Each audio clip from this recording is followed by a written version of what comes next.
10 WS question English grammar. তো দেখো কিছু WS ওয়ার্ড আছে এখানে কি কি। হু মানে কে, হোয়াট মানে কি, হোয়ার মানে কোথায়, হোয়েন মানে কখন, হোয়াই মানে কেন, হুম মানে কাকে, হুজ মানে কার, আর হাউ মানে কত বা কিভাবে। এবার দেখো কোনো বাক্যকে যদি আমরা WS কোয়েশ্চেনে পরিবর্তন করতে চাই তাহলে তার জন্য কিছু নিয়ম রয়েছে বা নিয়ম মানতে হয় আমাদের। কি সূত্র দেখো, WASP, অর্থাৎ প্রথমে হবে কি, কোনো বাক্যকে যখন আমরা WS কোয়েশ্চেন করব তখন সবার প্রথমে কাকে রাখতে হবে, WH ওয়ার্ডকে রাখতে হবে। তারপর হচ্ছে অক্সিলারি ভার্ব বা সাহায্যকারী ভার্ব আসবে, তারপর আসবে সাবজেক্ট কর্তা, তারপর আসবে প্রিন্সিপাল ভার্ব বা মেন ভার্বটা আসবে। তাহলে বোঝা গেল যে সূত্রটা আমি বললাম, প্রথম আসবে আমাদের WH ওয়ার্ড, তারপরে আসবে অক্সিলারি ভার্ব বা সাহায্যকারী ভার্ব, তারপরে আসবে সাবজেক্ট, তারপরে আসবে প্রিন্সিপাল ভার্ব। তাহলে দেখো আমরা একটা এক্সাম্পল দেখে নেব। তাহলে দেখো একটা এক্সাম্পল নিলাম, he has bot A dress. কী দিয়ে করতে হবে তোমাকে, হোয়াট দিয়ে। তাহলে সবার প্রথমে আমাদের কি আসবে, WH ওয়ার্ড, অর্থাৎ কে আসবে, হোয়াট, লিখলাম হোয়াট। তারপর দেখো সাবজেক্টের ভার্ব কি ছিল, হ্যাজ, তাহলে হোয়াট হ্যাজ। এবার কি বলছি, সাবজেক্ট, সাবজেক্ট এখানে কে, হিটা এখানে কে, সাবজেক্ট, তাহলে কে আসবে, তাহলে হোয়াট হ্যাজ হি। আর প্রিন্সিপাল ভার্ব এখানে কে, বট, তাহলে কি আসবে, হোয়াট হ্যাজ হি বট। এই হলো আমার কি WS কোয়েশ্চেন। এবার একটা উদাহরণ দেখো, তাহলে পরে দেখো রাজা লিভস ইন রামপুর। কী দিয়ে করতে হবে, হোয়ার দিয়ে। তাহলে হোয়ার ডাজ, তারপরে কি আসবে, সাবজেক্ট মানে রাজা, হোয়ার ডাজ রাজা লিভ। তাহলে হয়ে গেল আমার একটা WS কোয়েশ্চেন। তো দেখো এবার তোমাদের ভয়েস চেঞ্জ শেখাবো। তো ভয়েস চেঞ্জ করার আগে কিছু জিনিস জানতে হবে তোমাদের। অ্যাক্টিভ ভয়েস কী বা কাকে বলে, দেখো যখন সাবজেক্ট কোনো কাজ করে ও তার ফল অবজেক্টের উপর পড়ে তাকে অ্যাক্টিভ ভয়েস বলে। কাজের ফল অবজেক্টের উপর পড়ছে কি না তার জানার জন্য ভার্বকে আমরা প্রশ্ন করি কি বা কাকে। যদি অবজেক্ট দ্বারা তার উত্তর পাওয়া যায় তবে সেটা অ্যাক্টিভ ভয়েস। দেখো যেমন কি, Ram killed a snake, Ram একটি সাপ মেরেছিল।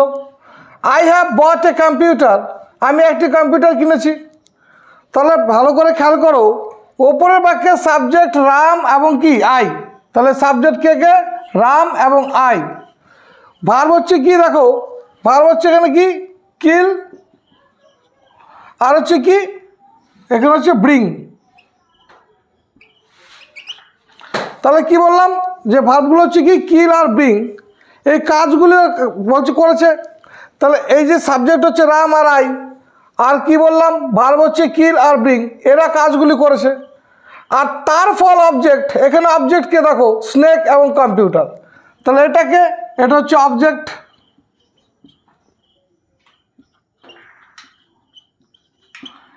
তাহলে সাবজেক্ট দেখো কাজগুলি করেছে কারা, ভার্ব, এবং তার ফল অবজেক্ট স্নেক এবং কম্পিউটারের উপর পড়ছে। তাহলে কিল্ড মেরেছিল, কাকে মেরেছিল, সাপকে, তাহলে কার উপর পড়ছে, সাপের উপর। কি কিনেছিল, কম্পিউটার, তাহলে কম্পিউটারের উপর। সুতরাং এই বাক্যগুলি অ্যাক্টিভ ভয়েসে আছে, অর্থাৎ এই বাক্যগুলিকে আমরা কি বলতে পারি, কার উপরে ফলগুলি পড়ছে, স্নেক আর কম্পিউটার। তাহলে এই বাক্যগুলি অ্যাক্টিভ ভয়েসে আছে। পরে দেখো প্যাসিভ ভয়েস। তাহলে প্যাসিভ ভয়েস কী বা কাকে বলে, দেখো যখন সাবজেক্ট কাজটি করে না বরং ভার্বের ক্রিয়ার ফল সাবজেক্টের ওপরই পড়ে তাকে প্যাসিভ ভয়েস বলা হয়। যেমন দেখো একটা example, a snake was killed by Ram, একটি সাপকে রামের দ্বারা মারা হয়েছিল। তাহলে সাপটিকে কে মেরেছিল, রাম। এখানে সাবজেক্ট সাপ, কিন্তু সাপ এই কাজটি করেনি। তাহলে ভালো করে বোঝো, এখানে সাবজেক্ট হচ্ছে কে, সাপ, কিন্তু সাপ কি কাজটিকে করেছিল, না, কাজটি করেছিল কে, রাম। রাম কাকে মেরেছিল, সাপকে, বরং সাপকেই মেরে ফেলা হয়েছিল। অর্থাৎ ভার্বের ক্রিয়ার ফল সাবজেক্টের উপরেই পড়ছে, অর্থাৎ ভার্ব এখানে কে, রাম। এই যে কাজটা করেছে তার ফলটা কার উপরে পড়ছে, সাপের উপরে, কারণ সাপকে মেরে ফেলা হয়েছে। তাই বলছে ভার্বের ক্রিয়ার ফল সাবজেক্টের উপরেই পড়ছে, তাই এটিকে প্যাসিভ ভয়েস বলা হয়। তারপরে দেখো অ্যাক্টিভ টু প্যাসিভ ভয়েস করার নিয়ম। প্রথম নিয়মটা দেখো, সাবজেক্ট ও অবজেক্টকে পরিবর্তন করতে হয় এবং সাবজেক্ট যখন অবজেক্ট হবে তার আগে প্রিপোজিশন বাই দিতে হবে। 2 নম্বর নিয়মটা কি, মেন ভার্বটিকে V3 বা পাস্ট পার্টিসিপেলে করে দিতে হবে। 3 নম্বর কি আছে দেখো, মেন ভার্বের আগে একটি ভার্ব টু বি দিতে হবে। ভার্ব টু বি ব্যবহার করতে হয় মেন ভার্বের টেন্স অনুযায়ী, অর্থাৎ মেন ভার্বটা কোন টেন্সে আসে সেই অনুযায়ী আমাদের টু বি ভার্ব ব্যবহার করতে হবে। এবার কি বলছি দেখো, অ্যাক্টিভ টু প্যাসিভ করার নিয়ম। তাহলে এটা কি অ্যাক্টিভ প্যাসিভ, তাহলে সাবজেক্ট হয়ে যাবে কি অবজেক্ট, অবজেক্ট হবে কি সাবজেক্ট, সাহায্যকারী যে ভার্বটা বসবে সেটা কি অনুযায়ী বসবে, টেন্স অনুযায়ী। আর মেন ভার্বের কী করতে হয় V3। এবার দেখো V3 মানে কি পাস্ট হচ্ছে পাস্ট পার্টিসিপল, অর্থাৎ আমরা কি জানি প্রেজেন্ট পাস্ট আর পাস্ট পার্টিসিপল।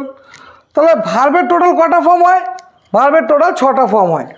তাহলে আমাদের মেন ভার্বটাকে কী করতে হবে V3 অর্থাৎ থার্ড ফর্ম ব্যবহার করতে হবে।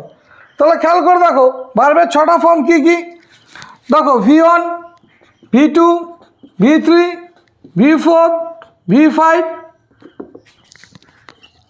আর হচ্ছে V6। তাহলে একটা এক্সাম্পল নিয়ে দেখো, V1 যদি ডু হয় তাহলে V2 কী হবে ডিড, আর V3 কী হবে ডান, আর V4 তাহলে কী হবে, V4 হচ্ছে গিয়ে মেন ভার্বের সঙ্গে আইএনজি জুড়ে দেওয়া, অর্থাৎ এটা কী হবে ডুইং। আর V5 করতে গেলে কী হবে এস অথবা ইএস যোগ করতে হয় মেন ভার্বের সঙ্গে, অর্থাৎ ডাজ। আর V6 করার আগে কী করতে হবে মেন ভার্বকে জাস্ট টু জুড়ে দাও, অর্থাৎ কী আছে ডু, ডু এর আগে একটা ছোট্ট করে টু বসিয়ে দাও, তাহলে ওটা হয়ে যাবে কি V6। তাহলে কী হবে এটা হবে টু ডু। তাহলে বোঝা গেল কী বললাম, ভার্বের 6টা form V1, V2, V3, V4, V5, V6। তাহলে দেখো V4 যখন আমরা করব কি করব, মেন ভার্বের সঙ্গে আইএনজি যোগ করব, অর্থাৎ ডু ছিল তাহলে এর সঙ্গে আইএনজি যোগ করলে কী হবে ডুইং। ভার্বে কী বলেছি এস অথবা ইএস যোগ হবে, ডু ছিল তাহলে এটা কী হবে ডাজ, তাহলে এটা গেলো কি ভার্বের 5th ফর্ম। এবার দেখো ভার্বের 6th ফর্ম কী করা হয়, বলেছি যে মেন যে ভার্বটা থাকবে যেমন ডু রয়েছে এর আগে বা তোমরা যদি টু বসিয়ে দাও তাহলে ওটা কী হয়ে যাবে V6। তারপর দেখো ইজ অ্যাম অথবা আর ব্যবহার করতে হয় যখন মেন ভার্ব প্রেজেন্ট টেন্সে থাকে। তাহলে এক্সাম্পল দেখো অ্যাক্টিভ ভয়েসে কী আছে, আই লাভ মাই ফাদার, তাহলে এই আইটা হচ্ছে কি সাবজেক্ট, লাভটা হচ্ছে কি মেন ভার্ব, আর মাই ফাদার হচ্ছে কি অবজেক্ট। তাহলে দেখো লাভ এটা কোন টেন্সে আছে প্রেজেন্ট টেন্সে। এবার আমি কি বলেছিলাম অ্যাক্টিভ থেকে প্যাসিভ করার নিয়মটা কি, অবজেক্ট হয়ে যাবে কি সাবজেক্ট, তাহলে সবার আগে কি বসাবো মাই ফাদার। এবার দেখো মাই ফাদার কয়জন ব্যক্তি একজন, তাহলে ইজ হবে না আর হবে, নিশ্চয়ই ইজ হবে। তাহলে মাই ফাদার ইজ, তাহলে লাভের ভিতরি করলে কি হয় loved, my father is loved. তারপরে দেখো কি বলেছিলাম যখন আমরা সাবজেক্টকে অবজেক্ট করব তার আগে একটা প্রিপোজিশন বাই দেবো, আর আই থাকলে কি হয় মি হয়, আই থাকলে কি হবে মি, তাহলে my father is loved by me. এবার দেখো পরটা মেন ভার্ব যদি পাস্ট টেন্সে থাকে তাহলে ওয়াজ অথবা ওয়ার ব্যবহার করতে হয়। তাহলে দেখো সুনীল রোট মি সাম লেটার্স, তাহলে দেখো সুনীল হচ্ছে কি এটা হচ্ছে সাবজেক্ট। এবার দেখো খেয়াল করে দেখো তাহলে সুনীল কী লিখেছে বলছে রোট মি সাম লেটার্স, তাহলে সাম লেটার্সটা কি অবজেক্ট।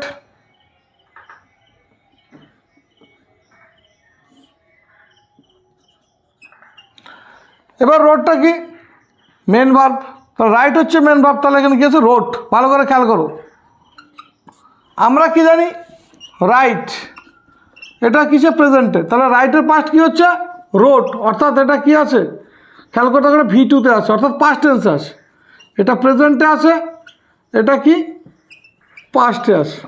তাহলে পাস্টে থাকলে কী ব্যবহার করতে বলছি ওয়াজ অথবা ওয়ার। তাহলে সবার কাজ আগে কি অবজেক্টকে আমরা কি করব সাবজেক্ট করব। তাহলে দেখো প্যাসিভ যখন আমরা করব তাহলে অবজেক্ট কী হয়ে যাবে সাবজেক্ট, তাহলে সাম লেটার্স এবার খেয়াল করে দেখো একটা চিঠি না একাধিক চিঠির কথা বলছে, দেখো একটা চিঠির বেশি কথা বলছে লেটার্স বলেছে অনেকগুলো চিঠি, অর্থাৎ কী হবে ওয়ার হবে। তাহলে সাম লেটার্স ওয়ার। এবার দেখো রাইটের V3 কী হয় রাইট রোট কি রিটেন হবে, V3 কি হবে রিটেন। তাহলে দেখো সাম লেটার্স ওয়ার রিটেন মি। এবার সাবজেক্ট কে ছিল, কাকে লিখেছিল আমাকে, সাবজেক্ট কে ছিল সুনীল। তাহলে এই সুনীলকে যখন সাবজেক্টকে অবজেক্ট করবো তখন তার আগে প্রিপোজিশন কী দিতে হবে, তখন আমরা প্রিপোজিশন কী দেবো বাই। তাহলে কী হবে বাই সুনীল।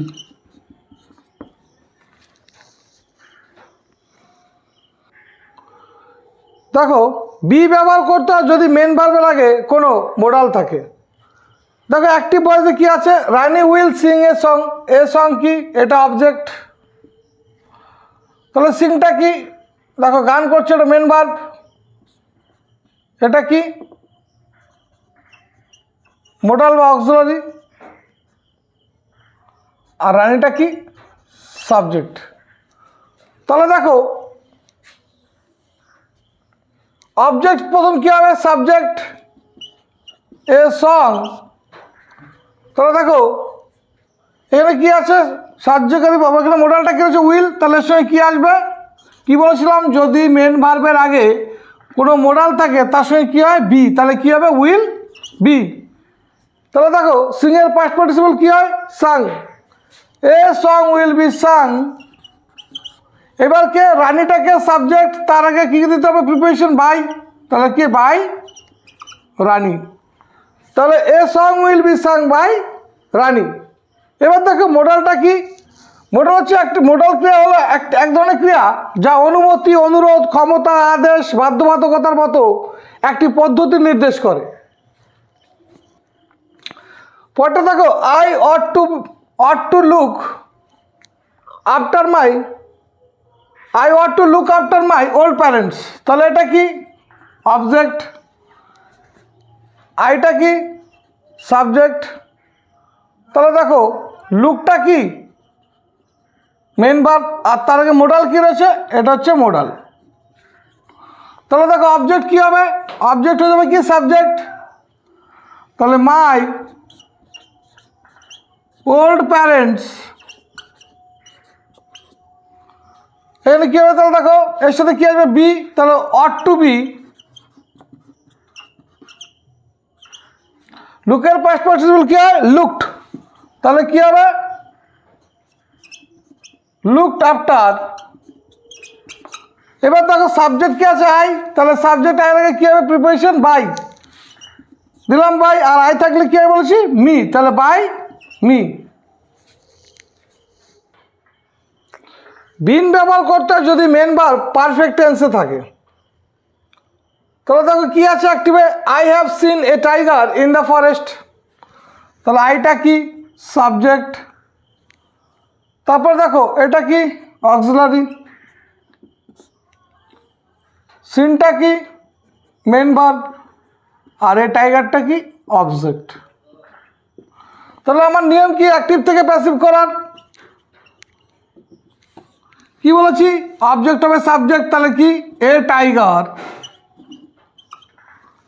তাহলে দেখো কী বলেছি যখন আমরা মেন ভার্ব পারফেক্ট টেন্সে থাকবে তখন কি করতে হবে, তখন আমাদের বিন ব্যবহার করতে হয়। তাহলে কী হবে a tiger has been, main verb কী আছে V3 হবে, তাহলে কী হবে সিন, সিনই হবে সিন। এবার কি সাবজেক্টের আগে কী দিতে হবে প্রিপোজিশন, সাবজেক্টকে আমরা যখন অবজেক্ট করবো তার আগে প্রিপোজিশন কী দেবো বাই, তাহলে আই থাকলে কী হয় মি। আর লাস্টে কী ছিল ইন দ্য ফরেস্ট, বসিয়ে দাও ইন দ্য ফরেস্ট। পরটা দেখো অ্যাক্টিভে কি আছে, he had dropped the letter before I telephoned him. এটা তোমরা উত্তর করে কমেন্ট বক্সে জানাবে। আর এর যে পার্ট 2 খুব তাড়াতাড়ি আনবো। আর যদি ভিডিওটি ভালো লাগে লাইক শেয়ার সাবস্ক্রাইব করে দিও।